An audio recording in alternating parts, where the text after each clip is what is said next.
الحمد لله نحمده ونستعينه ونستغفره ونعوذ بالله من شرور أنفسنا ومن سيئات أعمالنا من يهده الله فلا مضل له ومن يضلل فلا هادي له وأشهد أن لا إله إلا الله وحده لا شريك له وأشهد أن محمدا عبده ورسوله أما بعد فإن خير الحديث كتاب الله وخير الهدي هدي محمد صلى الله عليه وسلم وشر الأمور محدثاتها وكل محدثة بدعة وكل بدعة ضلالة وكل ضلالة في النار. يا أيها الذين آمنوا اتقوا الله حق تقاته ولا تموتن إلا وأنتم مسلمون. يا أيها الناس اتقوا ربكم الذي خلقكم من نفس واحدة وخلق منها زوجها وبث منهما رجالا كثيرا ونساء واتقوا الله الذي تساءلون به والأرحام إن الله كان عليكم رقيبا. يا أيها الذين آمنوا اتقوا الله وقولوا قولا سديدا يصلح لكم أعمالكم ويغفر لكم ذنوبكم ومن يطع الله ورسوله فقد فاز فوزا عظيما. أما بعد فأعوذ بالله من الشيطان الرجيم. بسم الله الرحمن الرحيم. ولقد خلقنا الإنسان ونعلم ما توسوس به نفسه ونحن أقرب إليه من حبل الوريد إذ يتلقى المتلقيان عن اليمين وعن الشمال قعيد ما يلفظ من قول إلا لديه رقيب عتيد. وجاءت سكرة الموت بالحق ذلك ما كنت منه تحيد. ونفخ في الصور ذلك يوم الوعيد. وجاءت كل نفس معها سائق وشهيد. لقد كنت في غفلة من هذا فكشفنا عنك غطاءك فبصرك اليوم حديد. وقال قرينه هذا ما لدي عتيد ألقيا في جهنم كل كفار عنيد مناع للخير معتد مريب الذي جعل مع الله إلها آخر فألقياه في العذاب الشديد قال قرينه ربنا ما أطغيته ولكن كان في ضلال بعيد قال لا تختصموا لدي وقد قدمت إليكم بالوعيد ما يبدل القول لدي وما أنا بظلام للعبيد.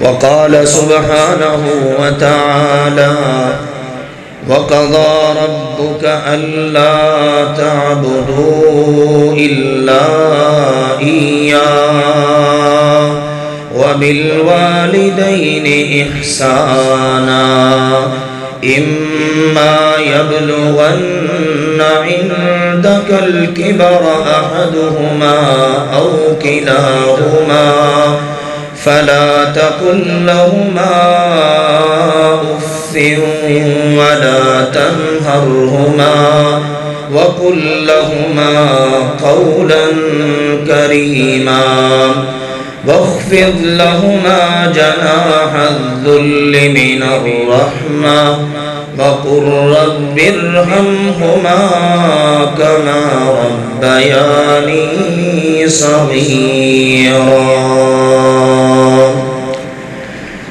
اللہ سبحانہ وتعالی نے ارشاد فرمایا وَقَضَى رَبُّكَ أَلَّا تَعْبُدُوا إِلَّا إِيَّاهُ، اور آپ کے رب نے یہ فیصلہ فرما دیا ہے کہ تم عبادت صرف اسی کی کرو. وَبِالْوَالِدَيْنِ إِحْسَانًا، اور والدین کے ساتھ احسان والا معاملہ کرو. إِمَّا يَبْلُغَنَّ عِندَكَ الْكِبَرَ أَحَدُهُمَا أَوْ كِلَاهُمَا، بندے جب تیری زندگی میں تیرے ہاں تیرے والدین میں سے ایک یا دونوں بڑھاپے کی عمر کو پہنچ جائیں فلا تقل لهما اف، پھر تو نے انہیں اف بھی نہیں کہنا. ولا تنہرهما، اور نہ ہی انہیں جھڑکنا ہے. وقل لهما قولا کریما، بلکہ ان سے ہمیشہ باعزت طریقے سے گفتگو کرنا ہے. واخفض لهما جناح الذل من الرحمة، بلکہ اپنے پہلو ان کے سامنے رحمت شفقت کے جذبات کے ساتھ جھکائے رکھنا. وَقُلْ رَبِّ ارْحَمْهُمَا كَمَا رَبَّيَانِي صَغِيرًا، اور اپنے اللہ سے یہ التجا کرتے رہنا اے میرے رب میرے ان دونوں ہی ماں باپ پر ویسے ہی رحمت شفقت فرما جیسے انہوں نے بڑی رحمتوں محبتوں شفقتوں کے ساتھ میری بچپنے میں پرورش کی. رسول اللہ صلی اللہ علیہ وآلہ وسلم نے فرمایا ثلاثة لا يدخلون الجنة العاق لوالديه والمدمن على الخمر والمكذب بالقدر۔ رسول اللہ صلی اللہ علیہ وسلم نے فرمایا 3 بد نصیب وہ ہیں جو جنت میں داخل نہیں ہوں گے۔ نمبر 1 والدین کا نافرمان، نمبر 2 ہمیشہ شراب کے نشے میں رہنے والا، اور نمبر 3 تقدیر کی تکذیب کرنے والا۔ اللہ ذوالجلال والاکرام نے انسان کے دنیا میں آنے کا اس کے والدین کو ذریعہ بنایا، اور والدین پھر کس انداز سے اس بچے کے لیے، اس انسان کے لیے تکلیفیں اٹھاتے ہیں، اور کس قدر اس کے ساتھ اپنی جان سے بھی بلکہ اپنی ہمت سے بھی بڑھ کر بہترین معاملہ کرتے ہیں، اس کا اندازہ ہر شخص کو تقریباً ہو ہی جاتا ہے۔ بالخصوص تب ہوتا ہے جب انسان کو اللہ خود کو اولاد عطا کرے۔ اس سے پہلے کسی کو سمجھ آ جائے نہ آئے، دونوں ہی طرح ممکن ہے، لیکن جب انسان کی اپنی اولاد ہوتی ہے پھر اس کو اندازہ ہوتا ہے کہ میری ماں نے، میرے باپ نے میرے لیے کس طرح کی تکلیفیں اٹھائی ہیں۔ قرآن مجید میں اللہ سبحانہ وتعالی نے ان باتوں کا کسی حد تک ذکر کیا ہے۔ ظاہر ہے ساری تفصیلات تو اللہ کے کلام میں ذکر نہیں ہو سکتی، مجموعی طور پر انسانوں کا تذکرہ اس کے والدین کے حوالے سے ہوا، اور اس میں بھی خاص طور پر والدہ کے متعلق اللہ نے فرمایا وَوَصَّيْنَا الْإِنسَانَ بِوَالِدَيْهِ۔ ہم نے انسان کو اس بات کا تاکیدی طور پر حکم دیا ہے کہ وہ اپنے والدین کے ساتھ اچھا سلوک کرے۔ اگلے جملے اللہ تعالیٰ نے جو ارشاد فرمائے ہیں ذرا ان پر تھوڑا سا غور کیجئے۔ ارشاد فرمایا حملتہ امہ وہنا علی وہن، اس کی ماں تکلیف پر تکلیف اٹھا کر اسے اپنے بدن میں اٹھائے پھرتی ہے۔ انسان کے پیٹ میں اگر کوئی چیز ہو، ایک وقت تک اگر وہ خارج نہ ہو تو ہم اندازہ کر سکتے ہیں تکلیف کا۔ ذرا ماں کا جگرا اور ماں کی ہمت پر غور کیجئے۔ 1 دن نہیں، 2 دن نہیں، 1 ماہ 2 ماہ نہیں، پورے 9 ماہ، اور پھر ان 9 ماہ کے اندر نہ جانے اس کا کتنی چیزوں کو کھانے کو جی چاہتا ہو، نہیں کھاتی میرے بچے کا نقصان ہوگا، یہ پینے کو بڑا جی چاہتا ہے لیکن نہیں پیتی کہیں میرے بچے کا نقصان نہ ہو جائے، بوجھ نہیں اٹھانا، اپنے آرام کو پیچھے کر دیا۔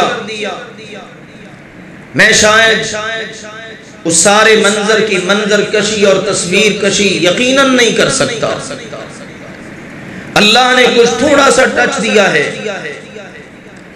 کہ انسان ذرا دیکھ تیری ماں تیری خاطر کس طرح تکلیفیں اٹھاتی ہے، اور وہ اللہ جس نے تجھے پیدا کیا اس نے رحم مادر کے اندر 3 اندھیروں میں تیری تخلیق کے عمل کو چلایا، اور اس تخلیق کے عمل کے لیے اللہ نے تیری ماں کا انتخاب کیا۔ اللہ تعالیٰ کا فرمان ہے يَخْلُقُكُمْ فِي بُطُونِ أُمَّهَاتِكُمْ خَلْقًا مِّن بَعْدِ خَلْقٍ فِي ظُلُمَاتٍ 3 فرمایا تمہاری ماؤں کے بطنوں میں وہ اللہ تمہیں 3 اندھیروں میں پیدا کرتا ہے، اور پھر جب تخلیق کا ایک مرحلہ مکمل ہو جاتا ہے اللہ اگلے میں منتقل کر دیتا ہے، پھر وہ ختم ہوتا ہے اللہ اگلے میں منتقل کر دیتا ہے۔ اور تصور کیجئے اللہ سبحانہ و تعالی کس کاریگری اور کس شان کے ساتھ یہ عمل چلاتا ہے، اور پھر پتہ بھی نہیں چلتا انسان کے بننے کا۔ اللہ تعالیٰ کا فرمان ہے وَلَقَدْ خَلَقْنَا الْإِنسَانَ مِنْ صُلَالَةٍ مِّن طِينٍ ثُمَّ جَعَلْنَاهُ نُطْفَةً فِي قَرَارٍ مَّكِينٍ ثم خلقنا النطفة علقة فخلقنا العلقة مضغة فخلقنا المضغة عظاما فكسونا العظام لحما ثم أنشأناه خلقا آخر فتبارك الله أحسن الخالقين۔ اللہ سبحانہ و تعالیٰ کے کام، پہلا انسان اللہ نے مٹی سے بنایا، پھر اس کے بعد حقیر پانی کے قطرے سے، اور اس میں سے بھی چناؤ کیا اللہ نے، اور پھر فرمایا مضبوط جگہ پر اللہ نے اس کو محفوظ کر دیا، اور وہ کیا ہے؟ رحم مادر۔ 3 اندھیروں میں خون بن رہا ہے، لوتھڑے بن رہے ہیں، گوشت کی بوٹیاں بن رہی ہیں، اور ہڈیاں بن رہی ہیں، پورا سر کے بالوں سے پاؤں کے تلوے تک تصور کیجئے ذرا۔ اور پھر انسان اللہ سبحانہ و تعالی اس کے ہڈیوں کے پورے پنجرے کے اوپر گوشت چڑھا دیتا ہے، اور فرمایا فَكَسَوْنَا الْعِظَامَ لَحْمًا، ہڈیوں کے اوپر گوشت چڑھا کر میں تجھے دنیا میں لے آتا ہوں۔ یہ ہے خالق حقیقی، اور جو قرار مکین ہے، مضبوط ٹھکانہ، وہ وجود ماں کا، اور ذریعہ بنا باپ، یہ ماں اور یہ باپ۔ فرمایا خالق حقیقی کے بعد بندے اب کائنات میں تیرے اوپر سب سے زیادہ حق تیری ماں کا ہے، تیرے باپ کا ہے۔ ماں سے کہا جائے تیرا بچہ اگر مر جائے تو کیا کرے گی؟ کیا کیفیت ہے ماں کی؟ کہتی ہے میں مر جاؤں پر میرا بچہ اس کو گرم ہوا بھی نہ لگے۔ واہ میرے اللہ، تو نے ماؤں کے کلیجے اور دل کیسے بنا دیے۔ دنیا تو کہتی ہے مرتا ہے تو مرے، جائے جان چھوڑے، لیکن ماں کا وجود کیسا ہے، اور باپ کا وجود سبحان اللہ، خود چھاؤں میں رہتا، مجھے چھاؤں میں رکھا، اور خود دھوپ میں رہتا ہے۔ باپ مجھے چھاؤں میں رکھتا ہے، خود دھوپ میں رہتا ہے۔ میں اس روح کے اندر ایک فرشتے کو دیکھتا ہوں، مجھے ایک فرشتے کا روح نظر آتا ہے اپنے باپ کے اندر۔ کیا باپ کا کلیجہ ہے، دن بھر محنتیں، رات بھر محنتیں، پھر شام کو آتا ہے اور اپنے بچوں کا ہنستا مسکراتا چہرہ دیکھتا ہے، اپنے بچوں کی ضرورتوں کو پورا کرتا ہے، اور تگو دو۔ اسی لیے تو میرے اور آپ کے رب نے حکم دیا ہے بندے وَوَصَّيْنَا الْإِنسَانَ بِوَالِدَيْهِ إِحْسَانًا حملته امه کرہا ووضعته کرہا۔ ہم نے انسان کو نصیحت کی ہے اپنے والدین کے ساتھ ہمیشہ احسان کرنا ہے۔ تیرے احسان کے اولین حقدار تیری ماں اور تیرا باپ۔ اور دیکھ جب رحم مادر میں انسان کے وجود کی ابتدا ہوتی ہے کیا مراحل ہیں، چلیں وہ گزرے۔ وَوَضَعَتْهُ كُرْهًا، انسان کے دنیا میں آنے کا مرحلہ کتنا تکلیف دہ ہے، نہ جانے ماں کتنی بار مرتی اور کتنی بار جیتی ہے۔ پھر جب اس کو بچایا جاتا ہے اللہ نے تجھے بیٹا دیا ہے، وہ مسکرا دیتی ہے، اس کی ساری تکلیفیں دور ہو جاتی ہیں۔ واہ سبحان اللہ، کیا انداز ہے ماں کے۔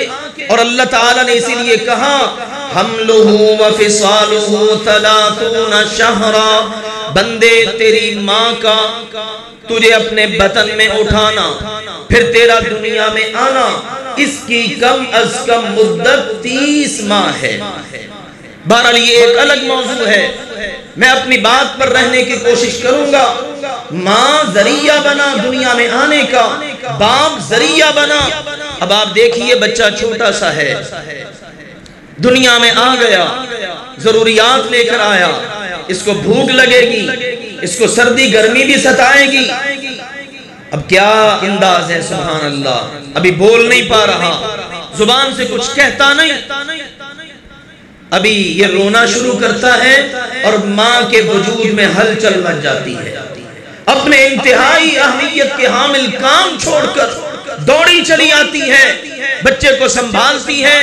اللہ تعالیٰ یہی تو کہتا ہے وَهَدَيْنَاهُ النَّجْدَيْنِ، بندے ابھی تو دنیا میں آیا بھی نہیں، تیری ماں کا وجود پہلے تجھے اس کے اندر 9 ماہ میں نے تجھے پالا، پھر تو دنیا میں آیا، تیرے آنے سے پہلے ہی تیری ماں کے وجود میں ہی تیری خوراک کا بندوبست کر دیا۔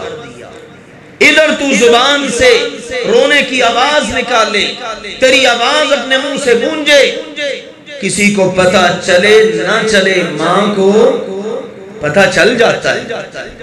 گونگے یا رمضان ماں ہی جانے، ماں کو پتہ چل جاتا ہے ماں کا وجود کتنا مسعور، اور پھر باپ اس کے ساتھ ہے، کیونکہ باپ کی نگرانی میں اللہ نے ماں دے دی ہے، لہٰذا اللہ سبحانہ وتعالی نے ان کا درجہ رکھا۔ ہاں چونکہ ماں کی قربانی زیادہ ہے، اس نے اولاد کے لیے تکلیفیں زیادہ اٹھائیں، اس لیے رسول اللہ صلی اللہ علیہ وسلم نے ماں کا درجہ 3 درجے باپ سے زیادہ بیان کیا۔ ارشاد فرمایا، پوچھا گیا من هو احق بحسن صحابتی، اللہ کے نبی جی میرے حسن سلوک کا روئے زمین پر سب سے بڑا حقدار کون ہے؟ فرمایا امو کا، تیری ماں۔ عرض کیا جی ثم من، پھر کون؟ فرمایا ثم امو کا، پھر بھی تیری ماں۔ اللہ کے نبی جی پھر کون؟ فرمایا پھر بھی امو کا، تیری ماں۔ اللہ کے نبی جی چوتھے نمبر پر کون ہے؟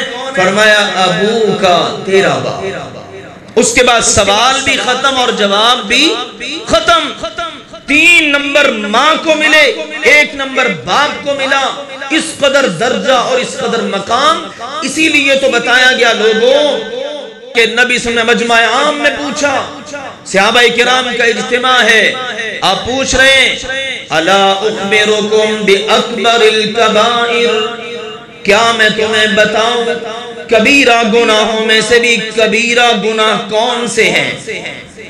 غور کیجئے، توجہ فرمائیے، جو لوگ ذرا سست ہو رہے ہیں تھوڑا سا توجہ کریں، نیند کو چھوڑیے، بیدار ہوئیے، گھٹنے پکڑنے سے حد المقدور بچا کریں، دوران جمعہ گھٹنے پکڑ کر نہیں بیٹھنا چاہیے۔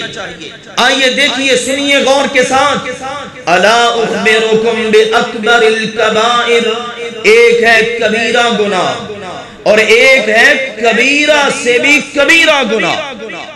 فرمایا تمہیں بتاؤں؟ ایک مرتبہ سوال گونجا، سناٹا چھایا ہوا ہے، خاموشی۔ پھر پوچھا الا اخبرکم باکبر الکبائر، لوگوں تمہیں بتاؤں کبیرہ گناہوں میں سے بھی کبیرہ گناہ کون سے ہیں؟ پھر خاموشی ہے۔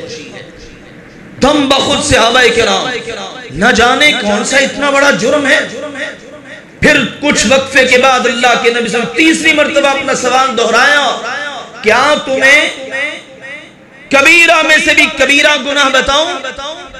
اب صحابہ کرام ڈرتے ڈرتے بلا یا رسول اللہ، عرض کیا جی بالکل، کیوں نہیں اللہ کے رسول جی ضرور بتائیے۔ سنیے میرے پیارے بھائیوں، محترم بزرگوں، توجہ کے ساتھ۔ نمبر 1 فرمایا الاشراک باللہ، اللہ کے ساتھ شرک کرنا، اور اس کے بعد فوراً ہی فرمایا وحقوق الوالدین، والدین کی نافرمانی کرنا۔ اول نمبر کا کبیرہ، کبیرہ میں سے بھی کبیرہ اللہ کے ساتھ شرک کرنا، اور اس کے فوراً بعد سب سے بڑا کبیرہ گناہ کیا ہے؟ والدین کی نافرمانی کرنا۔ زنا نہیں، چوری ڈاکہ نہیں، اور اس طرح کے گناہ نہیں۔ بڑے بڑے بندہ عمل کرتا ہے، میں اس سے بھی بچتا ہوں، اس سے بھی بچتا ہوں، لیکن اس معاملے میں کوتاہی دیکھیے۔ اللہ کے نبی صلی اللہ علیہ وسلم کا ایک اور فرمان ذرا توجہ سے سنیے، ہلا کے رکھ دینے والی باتیں ہیں۔ آج ہم نے ان چیزوں کو بڑا معمولی سمجھ لیا۔ ماں باپ کی انسلٹ، بے عزتی، تمہیں کیا پتا؟ یہ سمجھتا ہے کہ شاید میری امی کو، میرے ابو کو میرے دنیا میں آنے کا ہی پتا ہے، باقی کوئی نہیں پتا۔ کیا جرت ہے اس انسان کی؟ دیکھ تجھے بتاؤں، تو بھی ذرا کچھ پتا چلا ایسے لوگوں کی حیثیت کیا ہے۔ رسول اللہ صلی اللہ علیہ وسلم نے ارشاد فرمایا، لا يقبل اللہ یوم القیامت ثلاثۃ لا يقبل اللہ یوم القیامت صرفا ولا عدلا۔ تین قسم کے بد نصیب لوگ ایسے ہیں جن کی قیامت کے دن اللہ نہ کوئی فرضی عبادت قبول کرے گا نہ نفلی عبادت۔ بڑا نمازی، بڑا تہجد گزار، نفل بھی پڑھتا ہے، صدقے بھی کرتا ہے، مسجدیں بنواتا ہے، مدرسے بنواتا ہے، بڑا جناب سخی ہے، بڑا نیک آدمی ہے، لیکن فرمایا قیامت کا دن ہوگا اللہ اس کی کوئی فرضی نفلی عبادت قبول نہیں کرے گا۔ سنن نسائی کے اندر دو طرح کے الفاظ، ایک میں فرمایا لا ينظر اللہ، اللہ اس کی طرف نظر رحمت سے دیکھنا بھی گوارا نہیں کرے گا۔ اتنا گندا، اتنا غلیظ۔ اور دوسرے الفاظ ہے لا يدخل الجنہ، یہ جنت میں نہیں جائے گا۔ کون ہے وہ بد نصیب؟ جس کی فرضی نفلی عبادت قبول نہیں، جس نے جنت میں نہیں جانا، جس کی طرف اللہ نظر رحمت سے نہیں دیکھے گا۔ فرمایا العاق، والدین کا نافرمان، والدین کا نافرمان، نافرمانی کرتا ہے، باپ ناراض، ماں ناراض، اور ان کی حکم عدولی کرنا، گالی دینا، برا کہنا تو بہت بعد کی بات ہے۔ اللہ کے نبی کے دور کا ایک زمانہ، ایک واقعہ، نام ہے اس شخص کا علقمہ اور ہے صحابی رسول۔ ذرا دلوں کو تھام کے یہ واقعہ سماعت کیجئے۔ ماں بوڑھی ہے، لاٹھی ٹیک کے چلتی ہے، وقت آخر آ گیا علقمہ کا، جان نہیں نکل رہی، روح پرواز نہیں کر رہی۔ اللہ کے نبی نے اپنے چند صحابہ کو بھیجا، ان میں آپ کا مؤذن بلال بھی ہے رضی اللہ تعالی عنہ، جس کی مکہ کے اندر کوئلوں کے اوپر بھی آہد آہد کی آواز گونجا کرتی تھی۔ کہا جاؤ میرے بلال، پہلے تو خود لا الہ الا اللہ پڑھتے ہو، آج میرے علقمہ کو بھی آخری وقت میں کلمہ پڑھاؤ۔ جا کے صحابہ بیٹھے اور تلقین شروع کی تربیت رسول کے مطابق، لیکن دیکھ کر حیران، علقمہ کا وجود سارا حرکت کر رہے پر زبان حرکت ہی نہیں کر رہی، زبان پر کلمہ آ ہی نہیں رہا۔ بڑی کوشش ناکام، اللہ کے نبی کے پاس آ گئے۔ اللہ کے نبی جی آپ نے بھیجا، ہم نے عمل کیا، بڑی کوشش کی، علقمہ کو آخری وقت میں کلمہ پڑھا دیں، سارا وجود حرکت کر رہا ہے پر زبان پر کلمہ نہیں آ رہا۔ ارشاد فرمائے احی امو، مجھے بتاؤ کیا اس کی ماں زندہ ہے؟ تحقیق کی گئی، جی بالکل زندہ ہے۔ ارشاد فرمایا اگر اس بوڑھی ماں کے وجود میں ہمت ہے تو میرے پاس آ جائے، ورنہ رحمت دو عالم چل کے اس کے دروازے پہ جانے کو تیار ہے۔ اللہ کے نبی کا پیغام ملا، اماں جی لاٹھی ٹیکتے ہوئے آ گئی، آرام آرام سے آ رہی ہیں اپنی شان و شوکت کے ساتھ۔ جیسے ہی دربار رسالت میں پہنچی، آپ نے پوچھا بتائیے علقمہ کیسا ہے؟ اللہ کے نبی جی بڑا ماشاءاللہ نمازی، تہجد گزار، صدقہ خیرات میں بھی بڑا آگے بڑھنے والا، بڑی نیکیاں کرنے والا ہے۔ فرمایا یہ نہیں پوچھا، یہ پوچھا ہے تیرے ساتھ اس کا سلوک کیسا ہے؟ کہا جی میں تو اس سے ناراض ہوں، کہا میں تو اس سے ناراض ہوں. میں یہی جاننا چاہ رہا تھا تجھے پتا ہے تیرے بیٹے کا وقت آخر ہے, روح نہیں نکل رہی, میری کوشش اندازہ کریں. کہتے جی نگاہ مرد مومن سے بدل جاتی ہیں تقدیریں. علقمہ پڑے ہوئے صحابی آئے, اللہ کے رسول نے بھیجے, اللہ کے رسول نے تو جا کے تقدیر نہ بدلی. اصول ضابطہ قانون سمجھو, تقدیر اسی کی بدلتی ہے جس کی تقدیر اللہ بدلے. کام کو بتائیں ماں تڑپ اٹھی, اچھا تو معاف کرتی ہو یا نہیں؟ نہیں جی ناراضگی ایسی ہے میں اتنے تو معاف ہی نہیں کرتی. اللہ کے نبی صلی اللہ علیہ وسلم نے پھر آرڈر جاری کیا, میرے صحابہ چلو پھر لکڑیاں اکٹھی کرو.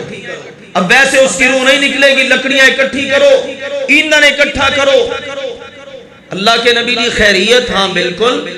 آگ جلائی جائے گی اور اس میں ہم علقمہ کو پھینکیں گے, جل جائے گا, خود ہی روح نکل جائے گی. ماں تڑپ اٹھی, ماں کے کلیجے کو ہاتھ پڑا. اللہ کے نبی جی میرا بیٹا میرے سامنے آگ میں جل جائے. فرمایا جب معاف کرنے کے لیے تیار نہیں تو راضی نہیں ہو رہی, پھر محمد کے پاس اس کے علاوہ حل ہی کوئی نہیں ہے, یا جاؤ ایندھن تیار کرو. کہا نہیں روک دیجئے, میں اپنے بیٹے کو دل سے معاف کرتی ہوں. کہا اچھا ابھی جان لیتے ہیں. کہا جاؤ بلال علقمہ کا دروازہ کھٹکھٹاؤ, پتہ کرو کیا صورتحال ہے. اندازہ کیجئے اللہ نے ماں کا کلیجہ کیسا بنایا اور ماں کے ڈائریکٹ رب سے تعلق کیسا جوڑا.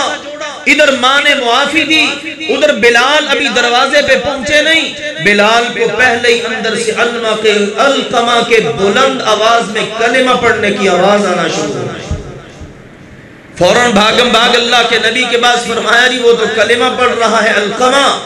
سبحان اللہ. ماں سے کہا ماں جی آپ نے دنیا کی آگ تو برداشت نہ کی, کیا آخرت کی جہنم کی برداشت کر لیں گی؟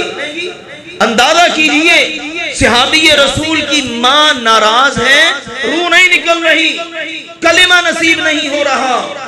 اللہ کے نبی نے بتایا لوگوں ثلاثت لا ينظر اللہ ولا يدخلون الجنہ ولا يقبل يوم القیامت صرفا ولا عدلا. تین بد نصیب ایسے ہیں اللہ قیامت کے دن ان کی طرف نظر رحمت سے نہیں دیکھے گا, اللہ انہیں جنت میں داخلہ نصیب نہیں کرے گا, اللہ ان کی کوئی فرضی نفلی عبادت قبول نہیں کرے گا. ان میں پہلے نمبر کا مجرم العاق, وہ والدین کا نافرمان ہے. بنی اسرائیل, اللہ کے نبی نے صحیح بخاری میں واقعہ بیان کیا ہے, موجود ہے حدیث میں. جریج بڑا نام ہے, اللہ کا ولی ہے, بڑا عبادت گزار, لوگوں کے ہاں بڑی عزت ہے. اس نے اپنی عبادت کے لیے گرجا بنا رکھا ہے, دن بھر اس میں رات بھر اس میں عبادت جاری ہے, پلک جھپکنے کے برابر بھی نافرمانی نہیں اللہ کی, اتنا عبادت گزار. لمبا واقعہ ہے, میں موضوع کی مناسبت سے بس عرض کرتا ہوں. جریج اللہ کی عبادت میں مگن, ہاتھ باندھے نماز پڑھ رہا ہے. اماں جی والدہ محترمہ تشریف لے آتی ہیں, نحیف کمزور آواز میں آواز دی جریج, آگے سے جواب نہ ملا. جریج موجود ضرور ہے, جریج کے کانوں میں آواز پڑ رہی ہے, لیکن جریج جواب نہیں دے رہا.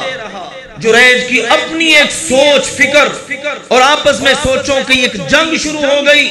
اللہ ماں نے آواز دی ہے, ادھر تیری عبادت کر رہا ہو, اب ماں کی سنوں یا تیری عبادت پوری کروں؟ لمحوں میں فیصلہ کیا عبادت پوری کر کے پھر بعد میں جا دیکھوں گا. بعد میں بات آئی گئی ہو گئی. اگلے دن پھر ماں آ گئی, ماں نے آ کے پھر آواز دی اور اتفاق سے پھر جریج عبادت میں مگن اور مصروف. کہا جریج, کوئی جواب نہیں. سن لیا جریج نے, کانوں میں آواز پڑ گئی, پھر وہی مرحلہ اور وہی صورتحال. اب دوسرا دن جب یہ معاملہ ہوا تو ماں نے اللہ کی بارگاہ میں پھر ہاتھ اٹھا دیا اور اللہ کے نبی صلی اللہ علیہ وسلم نے کہا لوگوں 3 دعائیں ایسی ہیں جو رد نہیں کی جاتی. دعوت المظلوم، مظلوم کی دعا. دعوت المسافر، مسافر کی دعا. ودعوت الوالد علی ولدہ، اور ماں باپ کی اولاد کے حق میں یا ان کے خلاف دعا. اب ماں کے ہاتھ اٹھ گئے. اللہم لا تمتہ حتی ینظر وجوہ المومسات، اے اللہ میرے جریج کو اس وقت تک موت نہ دینا جب تک یہ بدکار عورتوں کا منہ نہ دیکھ لے. کتنا ماں کا کلیجہ جلا ہوگا اندازہ کریں. مائیں جلدی بد دعا نہیں دیتی. کہا جاتا ہے نا پنجاب اک کے دعا دیتی، بد دعا دیتی ہیں. تو ماں کے ہاتھ اٹھے. ادھر منظر بدلنا شروع ہو گیا. حاسدین پیدا ہو گئے، حسد کرنے والے. ایک بدکار عورت تھی، وہ خوبصورت لیکن چلن کی اچھی نہ تھی. اب حاسدین نے اس کا استعمال شروع کر دیا. اس کو کہا اگر ایک کام کرے تو تجھے مانے. اس نے کہا کیا؟ کہا جریج کو اپنے دام میں تو نے پھنسانا ہے. اس نے کہا بات ہی کوئی نہیں. اب وہ گئی، اس نے لاکھ کوشش کی لیکن اللہ کے ولی کو اپنے چنگل میں پھنسا نہ سکی، ناکام. اب اس کی آگ اور بڑھکی. اس نے کہا اس نے تو میری انسلٹ اور بے عزتی کر دی ہے. اس عورت نے ایک چرواہے کے ساتھ منہ کالا کیا. اور اس کے بعد جب بچہ پیدا ہوا لوگوں نے پوچھا یہ بچہ؟ کہتی یہ بچہ جریج کا ہے، یہ بچہ جریج کا ہے. اب لوگ اللہ کے نبی سے میں واقعہ بیان کیا، صحیح بخاری میں واقعہ موجود ہے. لوگوں نے سنا تو حیران، اچھا اچھے صوفی صاحب ہیں، گرجا گھر سے نکلتے نہیں ہیں، راہب صاحب، اور کام دیکھو ان کے کیا ہیں، بدکاریاں اور زنا کرتے ہیں. لوگوں آئے اکٹھے ہو کر. اب ایسے موقع پر لوگ کہاں سنتے ہیں؟ دھاوا بول دیا، گرجا گھر سارا ملیا میٹ کر دیا، اور اس کو جناب جریج کو اندر سے نکالا. مار پٹائی شروع ہو گئی. جریج کہا مجھے بات تو بتاؤ، مسئلہ کیا ہے؟ اس نے کہا بتائیں گے، یہ بچہ اس عورت نے جنا ہے، یہ تیرا بچہ ہے. اس نے کہا اللہ کی توبہ ہے، میں اللہ کی بارگاہ میں معافی مانگتا ہوں، میرا تو اس کے ساتھ تعلق واسطہ ہی کوئی نہیں. اب سمجھ آ گئی در حقیقت وہ جملے جو ماں نے بد دعا دی تھی اس نے 7 آسمانوں کو کراس کر کے رب کے عرش کو ہلا دیا تھا. اور اسی وقت وہ بد دعا اس کے حق میں قبول ہو گئی تھی. اب کہا مجھے تھوڑا سا وقت دو. وضو کیا اور وضو کرنے کے بعد آ گئے. کہنے لگے مجھے تھوڑا وقت دو حتی اسلیہ، تاکہ میں نماز پڑھ لوں. لیکن نماز پڑھی، نماز پڑھ کے اپنے اللہ کی بارگاہ میں ماں کی اس نافرمانی پر سچی توبہ اور استغفار کیا. رو رہے ہیں، گڑ گڑا رہے ہیں. نماز سے فارغ ہوئے اور فارغ ہونے کے بعد کہنے لگے لاؤ اس بچے کو میرے پاس. بچے کو لایا گیا اور اب اس کو کہا یا غلام من ابو کا، بچے بتا سچ سچ تیرا باپ کون ہے؟ ابھی کچھ دیر پہلے پیدا ہونے والا بچہ ہے. نبی کریم صلی اللہ علیہ وسلم نے فرمایا یہ بچہ ان میں سے ہے جنہوں نے گود میں کلام کیا. لو جی ادھر اللہ کے ولی نے یہ بات کی، ادھر بچہ بول اٹھا وہ فلاں بکریوں کا چرواہا وہ میرا باپ ہے. اللہ نے یوں بری اس ذمہ قرار دیا. اور دیکھیں ماں کی دعا بیٹے کے خلاف کس طرح سے قبول ہوئی. یہ نافرمانی دنیا میں کرنے کے خطرناک نتائج یہ تو دنیا میں نکلتے ہیں، آخرت کے جو ہیں وہ تو الگ ہیں. وہ تو جب پالا پڑے گا پھر پتہ چلے گا.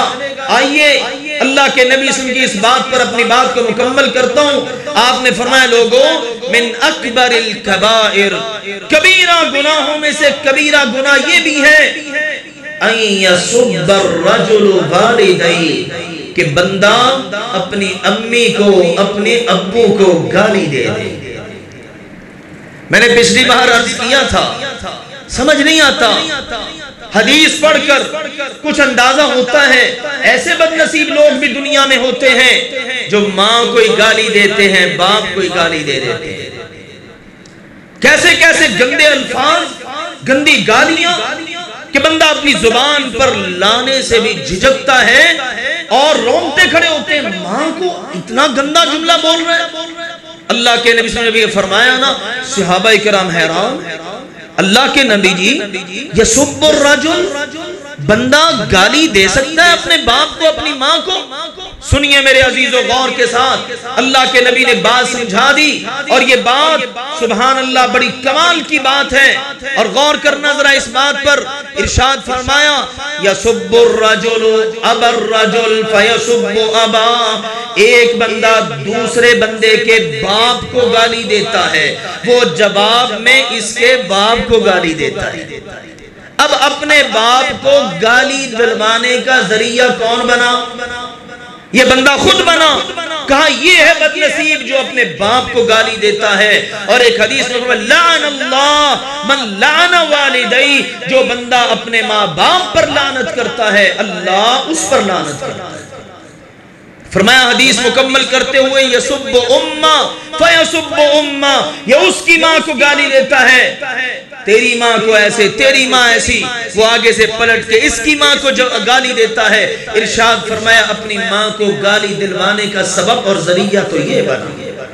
تو اندازہ کریں میرے عزیزو، کسی دوسرے کی ماں کو، کسی دوسرے کے باپ کو بھی گالی نہیں دینی، تاکہ کہیں پلٹ کے وہ مجھے گالی نہ دے دے، اور میری ماں کو، میرے باپ کو وہ گالی دے اور ذریعہ میں بن جاؤں، اس سے بھی ممانعت۔ اور کہاں یہ کہ بندہ ڈائریکٹ ہی اپنی ماں کو گالیاں دینا شروع کر دے، اپنے باپ کو گالیاں دینا شروع کر دے۔ انشاءاللہ یہاں سے بات اگلے جو میں شروع کریں گے۔ اللہ ذوالجلال والاکرام حق بات کو سمجھنے، قبول کرنے کی توفیق عطا فرمائے۔ وآخر دعوانا ان الحمدللہ رب العالمین۔